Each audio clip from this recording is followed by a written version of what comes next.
Group 1 విషయంలో high court ఇచ్చిన తీర్పుపై హరీష్ రావు అడ్డగోలుగా కామెంట్ చేస్తున్నారని అన్నారు ఎంపీ చామల కిరణ్ కుమార్ రెడ్డి.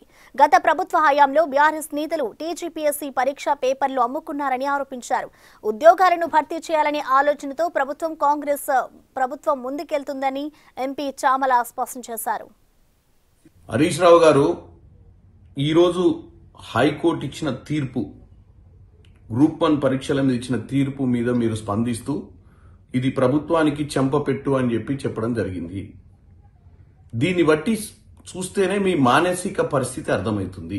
క్యాలెండర్లు రిలీజ్ చేస్తామని 10 సంవత్సరాలలో డిఎస్సి పెట్టని పరిస్థితి, గ్రూప్ 4, గ్రూప్ 3, గ్రూప్ 2, గ్రూప్ 1 పరీక్షలు పెట్టని మీరు మీ హయాంలో పేపర్ లీక్లు అయ్యి పల్లీలు బఠానీల దుకాణాల కాడ పేపర్లు అమ్ముకున్నటువంటి దరిద్రపు పాలన చేసిన మీరు, అసలు పబ్లిక్ సర్వీస్ కమిషన్ అంటేనే దానికి ఉన్న రెప్యుటేషన్ ని ఖరాబ్ చేసిన మీరు ఈ రోజు తెలంగాణలో ఉన్నటువంటి ప్రభుత్వం గురించి మాట్లాడుతున్నారు. ఈ స్థాయి ఇచ్చిన 10 ఏళ్ళు మమ్మల్ని అధికారంలో పెట్టినటువంటి ప్రజల కోసం మంచి చేయాలన్న ఆలోచన ఎక్కడ కనపడతలేదు హరీష్ రావు గారి దగ్గర.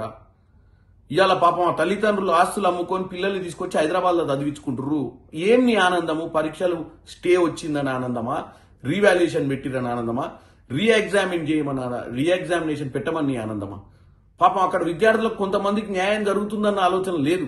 డెఫినెట్ గా హైకోర్టు ఆదేశాలను పాటించి అనుసరించి యూపీఎస్సీ అంటే తెలంగాణ పబ్లిక్ సర్వీస్ కమిషన్